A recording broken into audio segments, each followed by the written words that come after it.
So we're going into video 2 about Walter Harris. I forgot to shut off the alarms in my phone, and one of them went off and shut off the video. So I say to Walter Harris, yeah, right. Just put in your name and you're going to pop up right away. You're such a big shot. And without any arrogance or anything, he just simply said, yeah, that'll do it. If it's, for some reason it doesn't come up, add the word, what's the name of the iconic jazz band that I just said in New Orleans, the Preservation Hall Jazz Band. He said, add Preservation, you'll get me. I thought, oh fuck, he plays with the Preservation Hall. It makes me cry again. Like, shit, who is this guy? He actually plays with the Preservation Hall Jazz Band. Well, it turns out that not only is the lead drummer for the Preservation Hall Jazz Band for the last 2 or 3 years, 4 years maybe now, but he had been personally responsible for a huge change in their musical direction, because they all were always about preservation, the old-time jazz sound. But through his inspiration, they made a trip to Cuba to explore the Afro-Caribbean roots of New Orleans music. And their next album had a real hard-driving beat, Afro-Caribbean beat, which he as the drummer led. And there's I think it was Rolling Stone made the documentary, A Tuba to Cuba, which is really worth watching.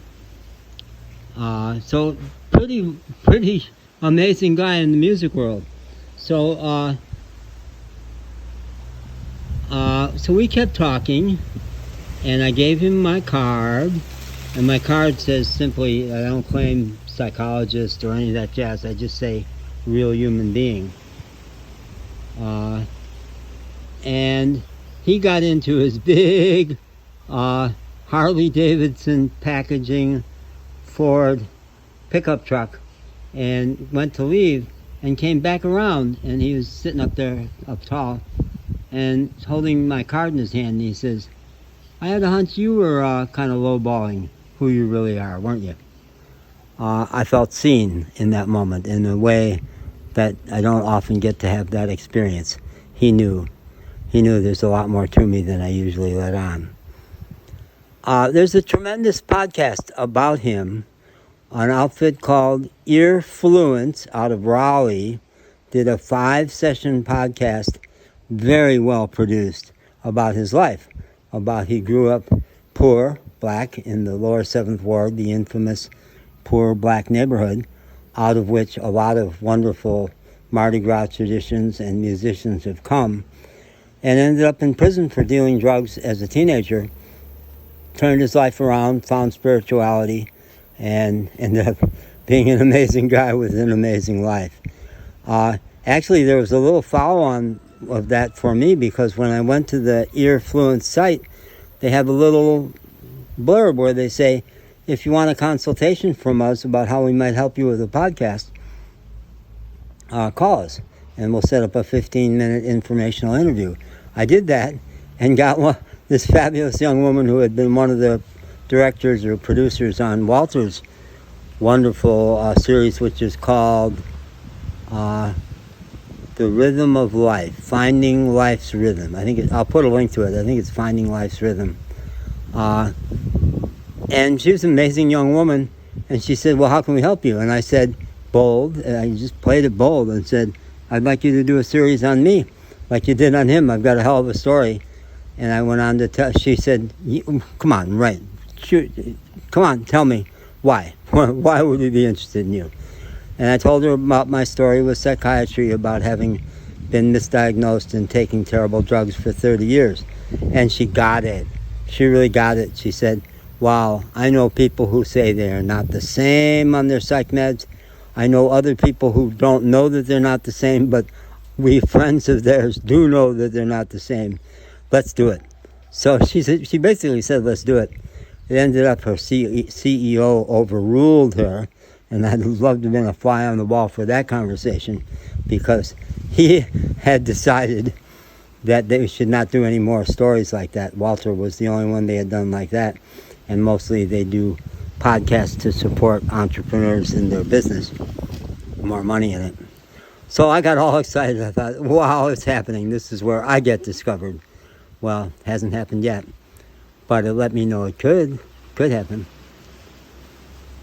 So Walter Harris, what a guy, what a man. And we never got to see him again, never saw him perform, nothing, but changed my life big time.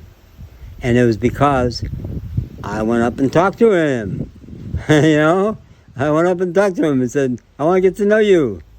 Oh, do I have time to tell this little story? Yeah. I was working at I'm a psychologist, and I was working at a children's center in Syracuse, New York, and a young guy who was a lowly worker there, guy who worked with kids. And I don't know if he was entry level, but he had no status in the place, like me as a psychologist. And he calls me up and says, I want to spend time with you. I want to meet you. And maybe we had met. I think we hadn't even met. So he comes into my office, and he says, people say you're a really cool guy, and I am too, so we ought to know each other. The other one like that in Syracuse was a guy named Mark Briggs, who I had met in a couple of networking things. So maybe several times, had been around him in the community at various networking things. And he calls and says, I want to talk to you. Okay, so he comes into my office and he says, people tell me that you're a great guy to know if you're trying to build a business because you're a great networker and you'll get the word out if you believe in me. The problem is, I don't really like you very much. Shocking level of self-disclosure and honesty. And it led to an amazing conversation. I had to acknowledge to him that I hadn't realized yet that I wasn't liking him either, but I did realize that. And by the end of that conversation, we were friends already. He ended up renting office space from me. He ended up, when he broke up with his girlfriend, moving into my big house in the country, one of the most important friendships of my life. And I do regret that I've lost track of him, and this is another note to myself to try to track him down. He got me into the EST training. He was a big believer in EST, and back then it was the darling of personal growth trainings. And part of their model was you would go out and recruit other people. And he had been working on me for months.